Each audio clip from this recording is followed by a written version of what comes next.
Blog Talk Radio.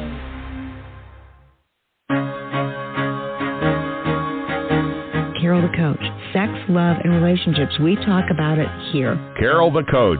Compassion with contemporary relevance. I am a psychotherapist. I can be your personal life coach, and I can help you with your issues. There are no problems too small or too big. You can talk about anything. Speaker, columnist, radio TV host, and commentator. Carol the Coach brings messages of wellness and empowerment within reach of everyday people every day. Almost 5 years ago, I lost my soulmate in an accident. He was killed in a plane crash. Life just, for me, has seemed to stop. There are groups all over the city. I teach one. It is a specific way to start thinking so that you shift how you see the world, which then shifts your energy, and then you feel better and you actually see things differently. Carol the Coach, always available too at carolthecoach.com. Now I've got Russell on the line. I'm 47 years old. I'm a truck driver. I am married. I have a wife in San Francisco. Okay. I haven't been home in 6 months. My thing is, I don't know if I have a sex addiction or what the problem is. Why do I want what I can't have? And as soon as I can have it, I don't want it anymore. You're right on target when you say, I don't know if I have a sexual addiction. Well, guess what? Yes, you do. And you know what? That's my specialty, Russell, so you're at the right place. Continue. I meet women online, and I'm in a different part of the country. I travel all 48 states, so I love sex. I hear self-esteem issues. You never felt good enough, and you didn't feel like you were getting what you should have then, and you're reenacting that now. Do you want to change that about yourself? You get what you need. Well, yeah, that's the million-dollar question, isn't it? I mean, when you think about all the ways that sex addiction affects the world, how does it affect the person individually? How does it affect the community? How does it affect the family, the partnership, extended family? You got to say to yourself, what is it that I need to change and why? And unfortunately, what happens is that people don't change until something dramatically different occurs. A discovery occurs, an arrest occurs, a humiliation occurs, an exposure occurs. And so I just really believe that as devastating as those things can be, those are wake-up calls to change your life and be the man or woman that you'd like to be. Now, today we really have an amazing interview. I'm going to be interviewing Scott Peacock, and he wants to talk about how betrayal trauma is experienced between men and women.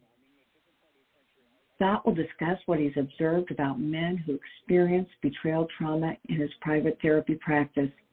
He also experienced betrayal trauma himself. Helping the betrayed is one of the many ways he feels his purpose in life. And, he's a master's level counselor, and he really, really has a lot of coaching principles that he is guided by. Now, anybody who experiences betrayal trauma finds themselves in a population underserved by helping professionals, so get the best help.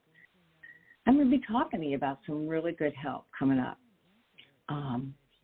You've heard me talk about Heidi Kinsella, who has her intensives. We've got a couples intensive coming up. I'm so excited about this. In March, we have a couples intensive that I'm actually going to be helping Heidi with. And I so badly wanted to be a part of this to show her how to help them heal, how to continue the work of getting our partners and addicts over to post-traumatic growth.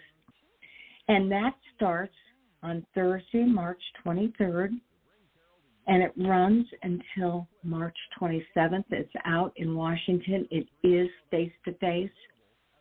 And if you're interested, contact me at carolthecoach.com, and I will get you all the information.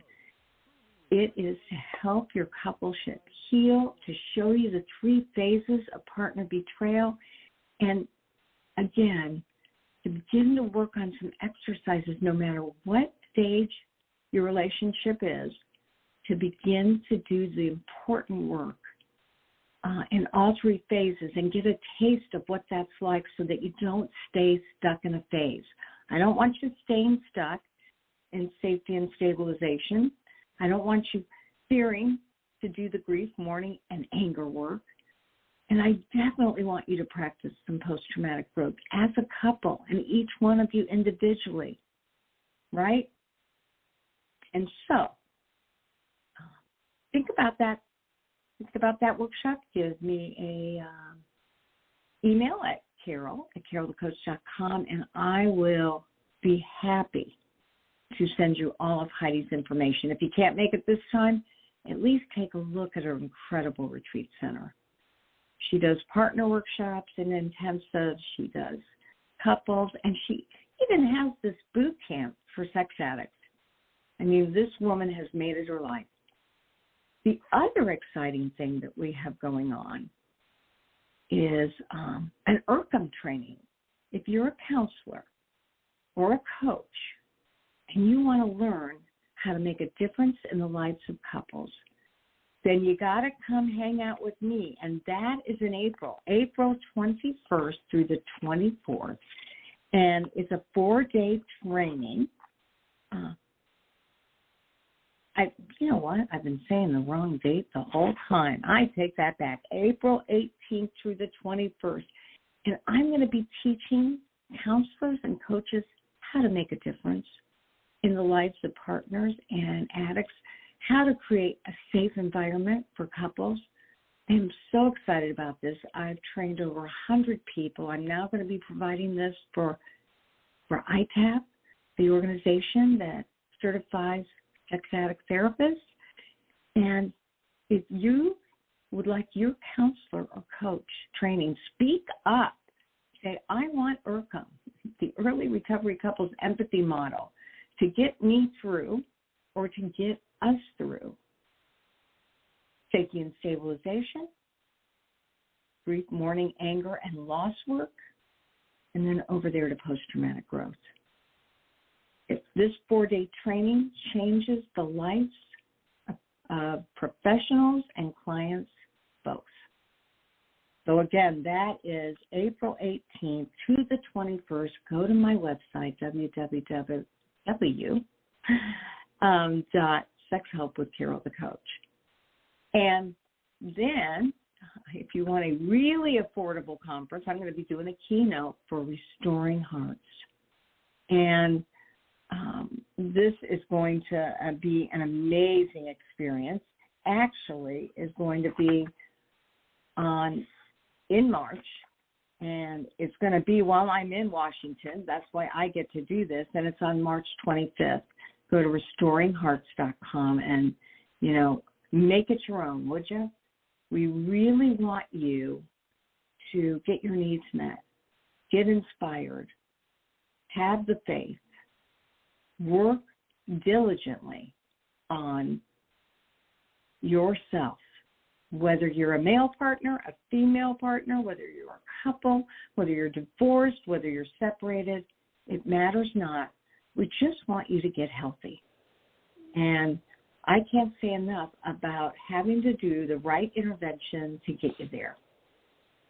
And so I am so happy that we are going to be talking with Scott Peacock. Scott, welcome to Sex Help with Carol the Coach. Thanks for having me, Carol. Glad to talk to you.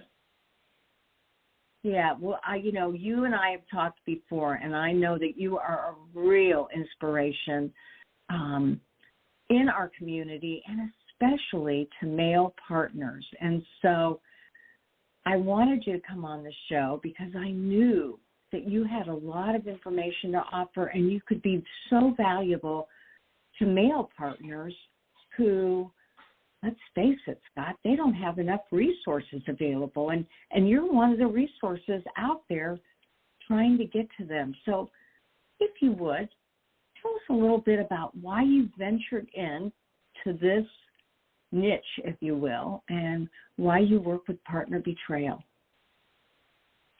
Right. Well, I originally got into this work because I wanted to help the male sex addicts I work with understand what their female partners are going through. And then I hearkened back to my own story in the mid-1990s. I married my college sweetheart right out of college, and 3 years later after we married, there was a betrayal on her part. And, I'm a big proponent of Viktor Frankl's philosophy outlined in Man's Search for Meaning, which is suffering is no longer suffering when you can find some kind of meaning in it. So as I was going through transition into a second career to become a therapist at age 40, I said, well, what do I know? What have I experienced? Because I saw a lot of people out there working on things that, what they had to offer was very academic. They'd been through certification process, to seminars, or even, well-meaning but misguided friends, family, clergy. And I said, you know what? I've always tried to run towards the fire. I've come from a family of helping professionals. My dad was a nurse anesthetist. My mom was a nurse. And my sister-in-law is about to she's a nurse. Now she's about to become a therapist in May. So, it's one of those more difficult, challenging things that gets overlooked. And I think that, people have been betrayed in relationships. That kind of work, there's not enough of us that are certified or have the knowledge to help properly. And then men are a subset of that. They're the underserved of the underserved, which is kind of standing things on its head with the way things have gone in society in general over the years.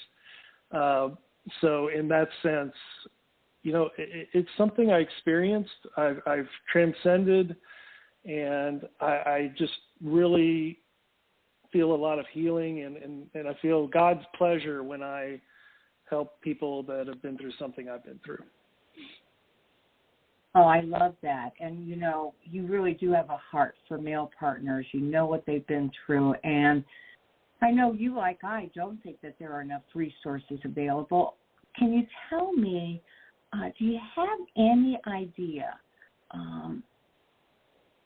if there's been an increase in the number of men seeking help? We know there's an increase in female sex addicts, but is there an increase in men seeking help for partner betrayal? Right. I think these are the two kind of hidden things. Is when you say sex addict, you immediately think of a male typically. And then, so women sex addicts, their disease doesn't happen in isolation, so there's people affected by it. And I am seeing an increase of males coming through my door looking for help. And what can we attribute that to? I would like to think it's part of the movement with destigmatizing mental health. I can't turn on the television without seeing some ad for BetterHelp or any of the similar companies that have therapists available. And I'm seeing they're starting to realize that, in the past we would suffer in silence. We would, there's a lot of shame surrounding this. You mean she betrayed you? And yes, there are more willingness. And I think that's because I see a rise in men in general seeking help with mental health. But yeah, for sure. And what just really bothers me and kind of frightens me is just, we don't have that many books. I found 2. I know at one point, Carol, you discussed writing Help Him Heal. Maybe that'll happen someday. Maybe it won't. I hope it does. But in scholarly academic articles, research is really, really thin. And so, somebody would go work on a doctorate, that would be a really good, it would be a rich and open field to do your research in. So, yeah, it's on the increase. Quite a dissertation for somebody to take that on, and you know what? I'm sure that will happen. You and I know Gary Owens, and he has written about being a male partner, and you better believe I'm going to have help him heal edited. I've got a man in New Zealand who's already said I'm going to put that together, and we're talking to Darren Ford at Sano Press, who runs that, and he is very excited for that. He said, well, if you do that, then you also have to write a model for gay men who run into this problem. Mm-hmm. And, Scott, that this can just blossom all over the place. So I was working within the heterosexual population. I'm committed to doing female sex addicts and male partners and looking at the differences between that. I thought maybe we could talk about that a little bit. Other than lack of resources, sure. What cultural differences do you see in male sex addicts versus female sex addicts and male partners versus female partners? Yes, and very quickly, I have worked with a couple of cases with gay men and betrayal trauma. So that's not outside the scope of men who've experienced trauma. So cultural differences. One thing I've seen that's really interesting is, when a female is betrayed, and this is anecdotal and observation. There are people that rally around her, like in the faith community. If the man's been betrayed, I feel like, or what I've seen is more likely that she's treated like the proverbial Mary Magdalene. Let's proverbially stone her, cast out.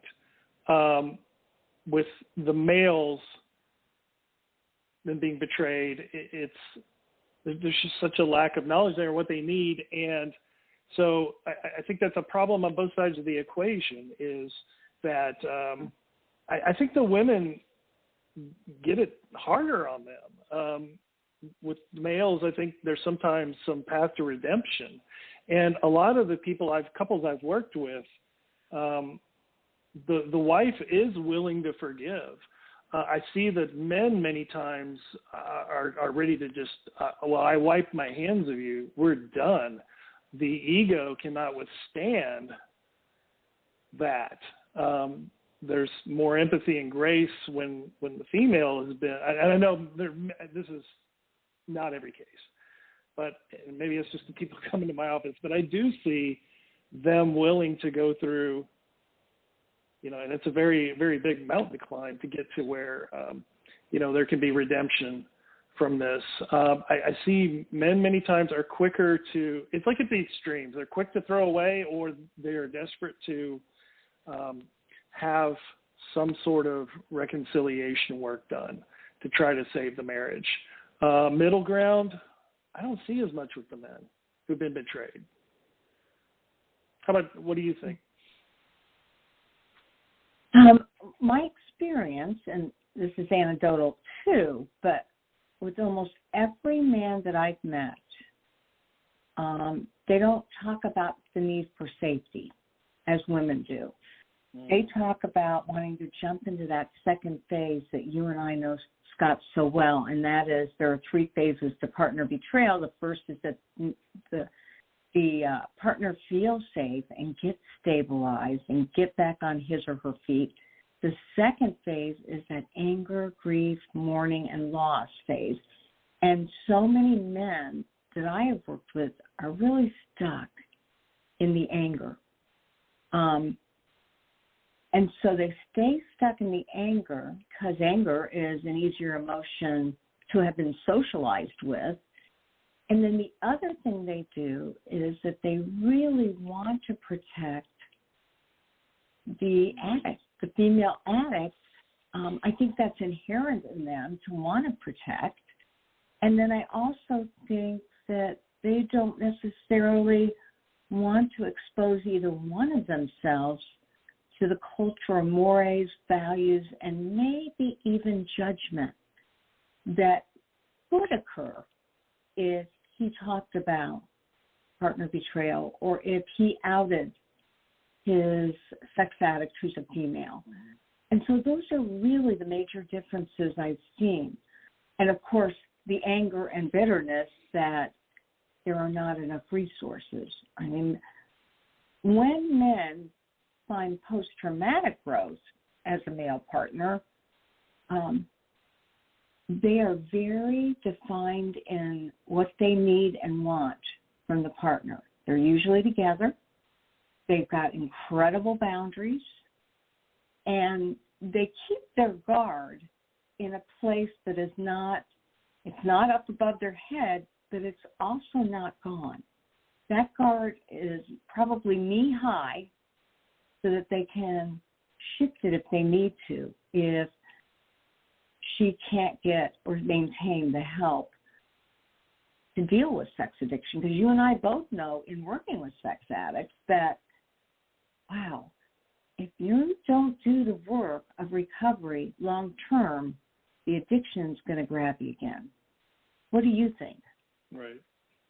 Oh, absolutely. And I think that, in my experience, when you said that at first the boundaries were this high, not, you can't see me, I'm pointing above my head, and I'm 6'2", really high.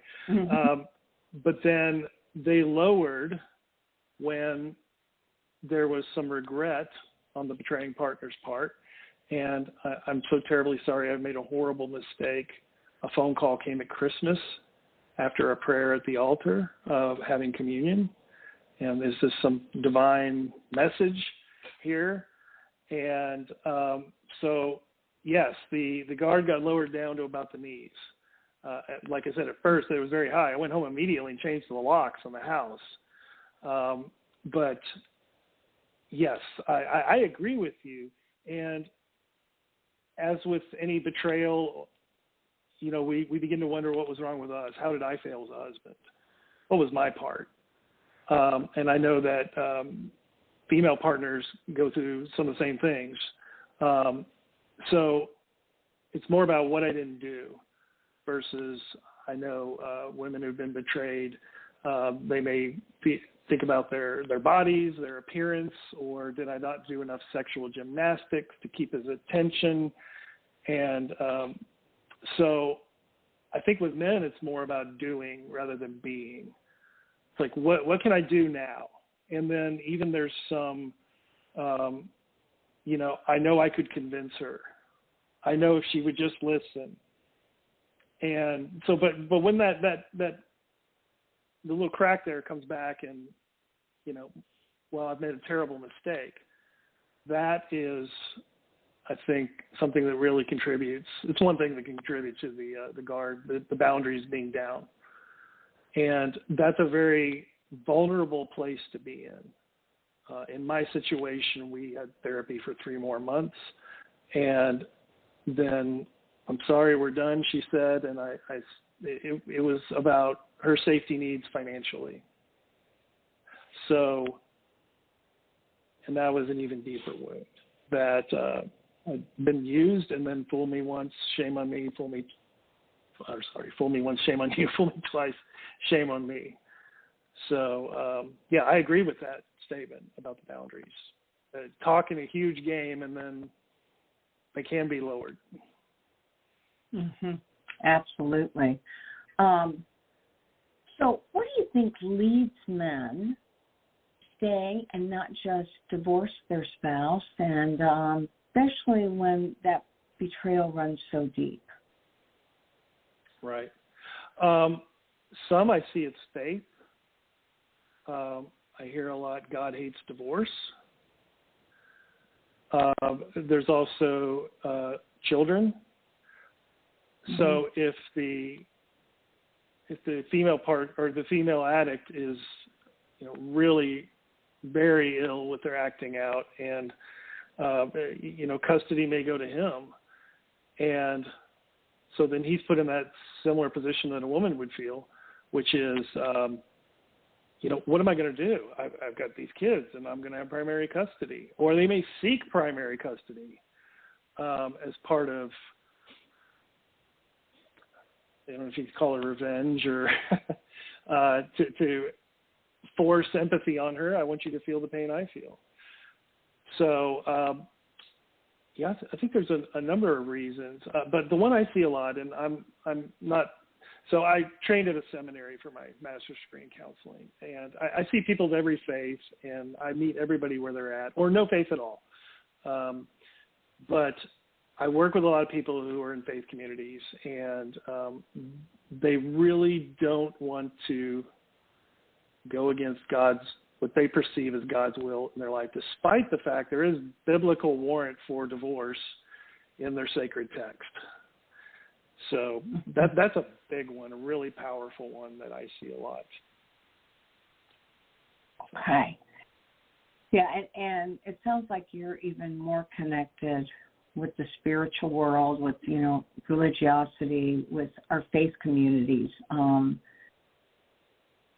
What do you think are some pitfalls that betrayed men need to look out for when they're making attempts at reconciliation, that kind of third phase of partner betrayal? Right. Now, here's a similarity I hear, because, again, I work mainly with the male addicts, but it is, there's enough talking done. I need to see action. I need to see fruits of what you're doing. I need to hear what you're working on. If there's defensiveness, evasiveness,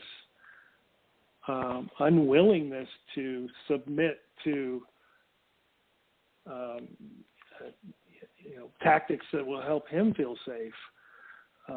We think of that, help her feel safe, I say a lot. That's the prime directive in this first phase. You don't think about that with big burly guys, straight cisgendered men. How's he going to feel unsafe? If he's just as emotionally injured, he's just going to stuff it a lot, typically, because that's how we were socialized. Don't wear your emotions on your sleeve. There's something wrong with you. You're effeminate if you do, if you're in touch with your feelings. All that is going to happen. It's just whether or not it's socially acceptable. So back to your question, I think it's important that you see action instead of that. And then another pitfall that I experienced, and I know some of my guys that have been through this experienced, is they're willing to entertain the idea, okay, well, let's go to therapy, let's try to do something. And then there's a list of his shortcomings put out already. Well, if we're going to do this, if we're going to go to this trouble, I need you to understand, this is what you need to change about you. And you and I know, Carol, that that comes later. We work with each, the partner and the addict in parallel to a point, and then there's reattachment later. But so many times I get a phone call, and it's like, we need marriage counseling. And then I have to do some education that, well, that would be conventional wisdom, but that's not what's effective. So seeking to do what's effective, but watching for things like that. Also, I think women are just as capable of males gaslighting. No, you're crazy. No, I'm going out with my friends from work, but then the going out becomes several times a week, and not being home when we said we would. I mean, these are all things that guys are capable of too. But there just has to be, going forward, a level of rigorous honesty. And John Gottman says women have some sort of intuition, sixth sense that, and men, you should listen, right? He couldn't quantify it with all his research, but it's there. Men, listen to your gut. Now, you're going to be in a place where you're traumatized, so you're hypervigilant, you're angry, you're depressed, you flash back, all the classic PTSD symptoms. I mean, we do have to control for that, but I really love I love history. President Reagan said this back during the end of the Cold War when negotiating with the Russians on the nuclear treaty. He said, trust but verify.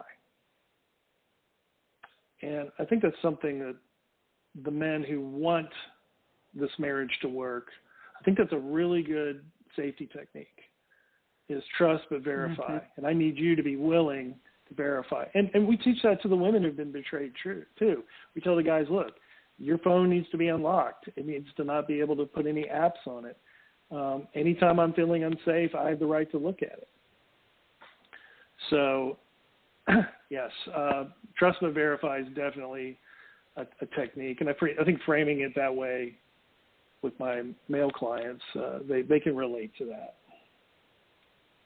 Yeah, that's a very good point. And we do teach that to women. And to your point that you started with,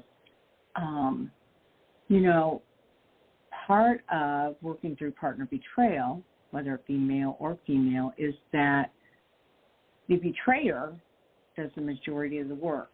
That then increases that sense of safety and also creates an amends, creates a restitution, if you will, where he or she is showing, I'm in this to win this, and I'll do whatever it takes to repair the trust. Now, that being said, I also agree that it's important to put other marital issues on the back burner. I feel like there are some differences between male and female sex acts and female partners in that, women feel betrayed when they first find out that their husbands are using pornography. In most cases, certainly the younger generation is looking at pornography together. Unfortunately, there are pornography parties in the college dorms. I mean, it is a different world. But for middle-aged people, women do feel confused by her husband's pornography use because, again, there's that comparison factor. Do you think men are as likely to feel the same way about their spouses using pornography? For many of the reasons you just discussed, I think there's some thrill in the idea that we could watch together, or, oh, she's watching that too. And that the husband may be watching pornography as well, and then that relieves him of his guilt. But I think that, here's one other thing I've seen. I had a case where I had a partner come in and his wife had been watching pornography, and then, he watched some too, but he was very traumatized from seeing the male actors in those videos, and he was comparing himself to them. Now, when a woman partner has seen, oh, well, I don't look like that. I don't look as young anymore. My various parts are not as big. I don't have those proportions.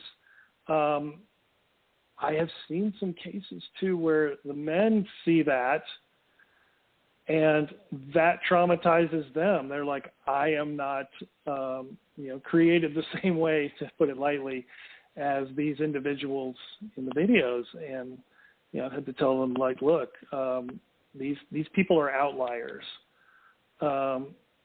More than a few standard deviations from the mean, the science will tell us. And, you're fine the way you are.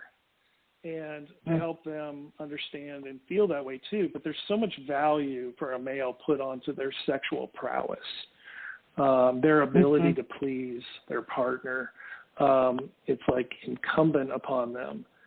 And then I think that leads to other thoughts of why, is this, did I not please my partner enough? Was I not good enough for them in what I did or who I am physically? So that's a place that's ripe for shame. So, yes, I think generally what I've experienced as men are, there's some level, oh, that's okay, that's no problem. But that can lead further down the road, as we know with the progression of addiction. The bar keeps getting raised, and it's just that there's no attention paid to the fact that women can be sex addicts too. So I'm in recovery myself, pornography, 9 years, 4 months this week, and when I was going constantly to meetings. When I was in graduate school, I went to one meeting that met at noon, Monday through Friday, and I went every day because I had that time and it was nearby. Out of all those meetings, and it must have been hundreds of them, I saw like two or three of those times there were women in the meeting, and it was an open meeting as far as men, women. To me, I always said a woman at an open SAA meeting is like a unicorn. Maybe that's just the meeting I was at, but then I ask, I get concerns from the betrayed spouses when it's the wife. She's like, I don't want him going to an open meeting. I want him going to a men-only meeting. And I'm like, look, if that's the only option, I'll tell you, maybe they're starting to go more, but historically they're like a unicorn. So I think that's how we look at women sex addicts. I agree. Fortunately, now, because I work with more heterosexuals, as you know, I get the partners that say, I don't want my husband in the same room as a female sex addict. It's not safe for them, and it's not safe for me. I do encourage male and female only meetings for everybody's safety. And I do that specifically more for the spouse than the actual addict. Now, Scott, I want my listening audience to know how they can get a hold of you, because you have a specialization and you've got a passion for this. I want my listening audience to know that if you want to talk to Scott, you can either email him at scott@scottpeacock.com or go to his website, which is www.scottpeacock.com. It is that simple. He works out of Houston, Texas, and I know he would be happy to help you in any way possible. We've got 1 minute left. Anything else that you want to bestow upon our listening audience today? Sure. Betrayal is such a very, very dark thing. I listened to a podcast earlier, and he was talking about betrayal and Dante's Inferno. Some of us may have been forced to read that in college or high school, but the lowest ring of hell, the ninth circle of hell in this story, is about betrayal. And there were four kinds: family ties, community ties, betrayal of guests, and betrayal of lords. And, in this case, this is sort of a religious allegory, so we know who we're talking about: betrayal of God. But betrayal of family ties. This is, it's so, and it's described down there as cold, and the people who did it are frozen. It's like, unless they get help, that ice isn't going to melt. Their hearts are not going to come back from being turned to stone. It's a very dark place to find yourself. But what I want to say is, you can find the way back. And that's kind of my purpose, as I say, I help people find the way back. Like Virgil was the guide to Dante in the Inferno. And I hope more people will demand these services, and more therapists and properly trained helping professionals of different kinds, coaches and clergy, will become educated, and there'll be more to help. I agree, and you said that so well, and so we want to remind you, Go to the resources where people have been trained in this, because you'll expedite your help and you won't experience trauma treatment. Scott Peacock, thank you so much, and I want to have you back on the show again. You were so easy to understand, so articulate, and you've been there, done that. And for your vulnerability, I thank you. You have a good day. Thank you, Carol. Take care. Bye. All right, you too. Bye-bye. So obviously, Scott knows what he's talking about, and I hope that you will really understand that there are people out there that can help you no matter what your situation. Hey, I'm Carol the Coach, and you know what I say. There's only going to be one of you at all times. Fearlessly have the courage to be yourself. We'll see you next week with Ken Adams, who's going to be talking about children, adult children of sex addicts, and his new book, which is amazing. We'll see you next week.